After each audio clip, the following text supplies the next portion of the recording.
Hello दोस्तों, मेरा नाम डॉक्टर अक्सा शेख है। I work as an associate professor of community medicine in a medical college in Delhi. I am also the founder director of Human Solidarity Foundation, which runs the Okhla COVID helpline. In addition, I also work on COVID vaccination and on COVID research. ये background इसलिए देना ज़रूरी है ताकि थोड़ा सा ये समझ में आए कि I am speaking over here as an expert on the topic. Now second wave of COVID जो है वो आज हम देख रहे हैं कि पूरे भारत में उसने तबाही मचाई हुई है. रोज़ 2 से 3 लाख नए केसेस निकल के आ रहे हैं और हज़ारों की तादाद में लोग जो हैं उनकी जानें जा रही हैं. उसी तरह हम देख रहे हैं in a lot of helplines on social media कि लोग बहुत ही ज़्यादा परेशान हैं. बेड्स अवेलेबल नहीं हैं, ख़ास तौर से ऑक्सीजनेटेड बेड्स या आईसीयू बेड्स.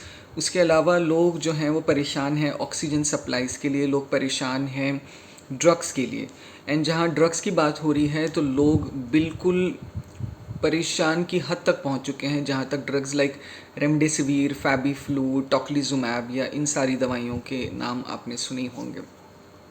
उसी तरह आपको भी बहुत सारे मैसेजेस आए होंगे जिसमें लोग जो हैं वो प्लाज्मा डोनेशन के लिए रिक्वेस्ट कर रहे हैं.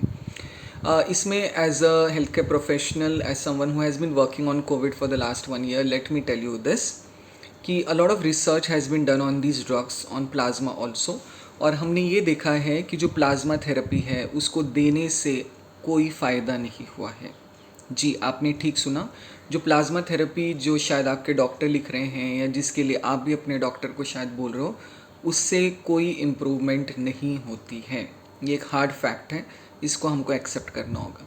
उसी तरह जहाँ तक रेमडेसिविर, टोक्लिजुमैब या बाकी दवाइयों का सवाल है, तो इनमें से जो अक्सर दवाइयाँ हैं उनमें पाया गया है कि इनसे मरीज़ को या तो कोई फ़ायदा नहीं होता या बहुत ही हल्का सा फ़ायदा होता है in reducing the stay in the hospital और समथिंग.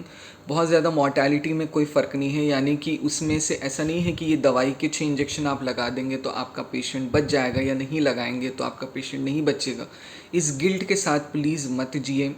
आज अनफॉर्चुनेटली लोग ये कह रहे हैं कि इसके लिए कोई इलाज अवेलेबल नहीं है तो हम जो चाहें वो ट्राई कर सकते हैं या हम जो चाहें वो मरीज़ को लिख के दे सकते हैं, पेशेंट के रिलेटिव्स को लिख के दे सकते हैं.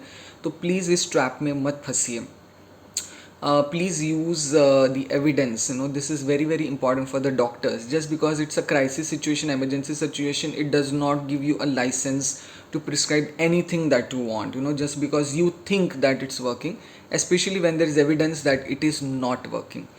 तो ये हमेशा मैं कहती हूँ कि ताली इसमें दोनों हाथों से बज रही है. इसमें डॉक्टर्स की तो दिक्कत है ही है, इसमें मरीज़ों की भी परेशानी है. अक्सर हम डॉक्टर से सुनते हैं कि मरीज़ को ये नाम पता है और वो डॉक्टर्स को कहते हैं कि आप मेरे मरीज़ को रेमडेसिविर क्यों नहीं दे रहे हैं, या वो आपको इवन वायलेंट भी हो जाते हैं. तो ऐसे में मेरी रिक्वेस्ट डॉक्टर्स से भी है, मेरी रिक्वेस्ट पेशेंट से भी है कि ये जो सारी दवाइयाँ हैं जो कि बहुत ज़्यादा महंगी तो हैं ही लेकिन इनइफेक्टिव भी हैं, इनको प्लीज़ प्रिस्क्राइब करना बंद कीजिए. प्लीज़ अपने डॉक्टर्स को प्रेशराइज़ करना बंद कीजिए कि वो इन दवाइयों को आपको दें. प्लीज़ इनके पीछे भागना बंद कीजिए, इनके लिए ब्लैक मार्केटिंग करना बंद कीजिए, इनके लिए दुगनी तिगुनी कीमत देना बंद कर दीजिए. आप ये जितना करेंगे उतनी ही ज़्यादा ये दवाई रेयर होती जाएगी, उतनी ही ज़्यादा दवाई महंगी होती जाएगी, और वो भी ऐसी दवाई जो काम नहीं कर रही है. आज अगर हम किसी भी शायद छोटे बच्चे को भी पूछें कि बताइए कोविड का इलाज क्या है, तो वो रेमडेसिविर कहेगा, वो ऑक्सीजन नहीं कहेगा, वो एंटीकोएगुलेंट्स नहीं कहेगा, है ना, वो स्टीरॉइड्स नहीं कहेगा. वो इसलिए हो रहा है क्योंकि जो हम सुन रहे हैं आजकल व्हाट्सएप ग्रुप्स पर, ये उससे यही समझ में आ रहा है कि रेमडेसिविर एक रामबाण इलाज है, जबकि वो इफ़ेक्टिव ही नहीं है. अब तक की स्टडीज़ में तो हम यही कह सकते हैं. तो प्लीज़ इस सिचुएशन में रेमडेसिविर के लिए या प्लाज्मा के लिए या टोक्लिजुमैब या फैबीफ्लू, इन सब दवाइयों के लिए पैनिक मत कीजिए. इसका इलाज बहुत ही सिंपल है. इसका इलाज बेसिकली ऑक्सीजन है, स्टेरॉइड्स हैं, एंटीकोएगुलेंट्स हैं एंड क्रिटिकल केयर या आईसीयू केयर है. जहाँ तक हो सके माइल्ड केसेस में आपको ये कोशिश करनी है कि आप घर में ही रहें, अपना इलाज करें. हम ओखला कोविड हेल्पलाइन मैनेज कर रहे हैं जो ओखला के लोगों के लिए है, लेकिन ऑल ओवर इंडिया से हम इसमें कॉल ले सकते हैं. इसका नंबर है 9971736222. प्लीज़ इस नंबर पे कॉल कीजिए और हमारे डॉक्टर विद इन 1 hour आपसे बात करेंगे. वो आपको सही सलाह भी देंगे, उसको आप फॉलो कीजिए, घर पे रहिए, होम आइसोलेशन कीजिए. और साथ ही जो लोग अभी बीमार नहीं हैं, जिनके फैमिली मेम्बर्स में लोग बीमार नहीं हैं, उनसे रिक्वेस्ट है कि प्लीज़ वॉलंटरीली जो है बाहर जाना बंद कीजिए, वॉलंटरीली मास्क पहनिए। डोंट वेट कि कोई चालान काटेगा आपका तब आप मास्क पहनेंगे।